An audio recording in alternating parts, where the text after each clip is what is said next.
What is up, everybody? Episode 4 of Beyond the Edge.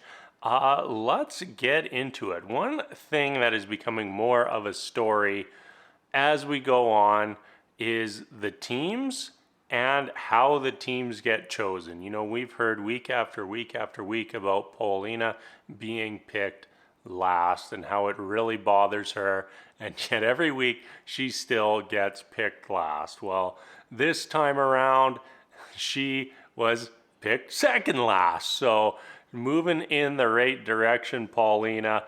She ended up on Team Ray this week with Craig and Jody.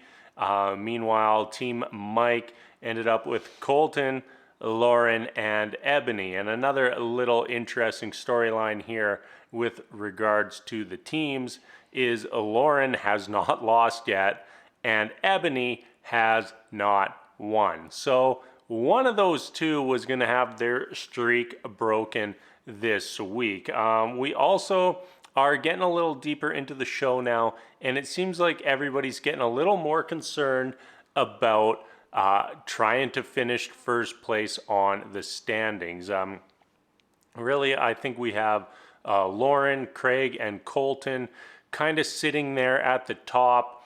And, you know, if you're Craig or Colton, you almost don't want to be on Lauren's team, even though she's won everything up to this point, because at some point you have to beat her to win this show. So on to the adventure. We already went over the teams. Team Mike, they got the early lead after the first puzzle. It was kind of an interesting one the puzzle part wasn't that interesting really. It was the transporting the puzzle pieces from the start to the puzzle, where they had to use 4 sticks, each with one person holding one of the sticks to balance a tray with the puzzle pieces and walk through an obstacle course. I don't think that one would have been all that easy, but after the first puzzle, Mike's team takes the lead, and they carried that lead up till the water when they had to unload some cocoa beans in exchange for some fish, and Mike falls in the water with a bag of cocoa beans.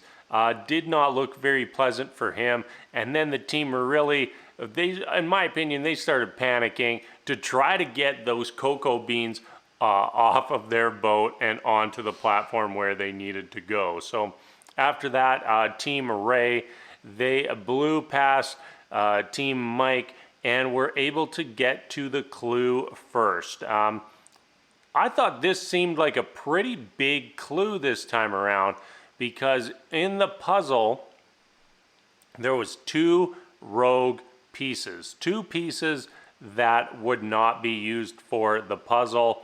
I kind of feel like they must have let slip, or the other team found out pretty quickly that there was 2 pieces that weren't supposed to be used. We didn't get to see that, but it just felt like when Team Mike got to the puzzle, it was like the advantage didn't even exist for Team Ray.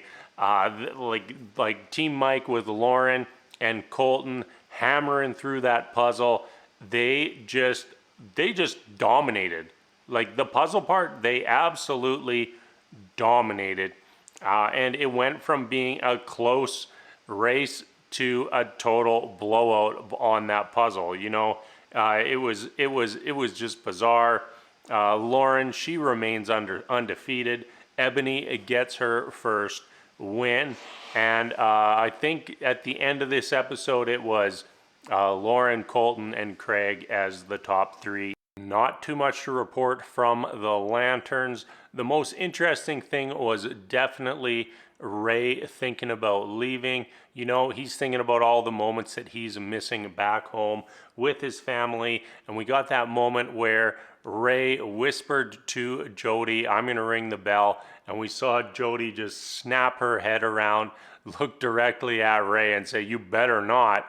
It was kind of an interesting moment in my opinion, but ultimately Ray decided to stay but the longer we go on this journey, I think the more beat down some of these celebrities are getting, and inevitably we will end up with people tapping out and going home, but not this week. Yeah, that's going to wrap things up for Beyond the Edge episode 4. We'll keep this nice, short, and sweet. I think as we get closer to the end, it's going to get a little more competitive and a little more interesting. But we'll have to see as we progress through the show. So as always, everybody, thank you so much for watching, and until next time, we will see you later.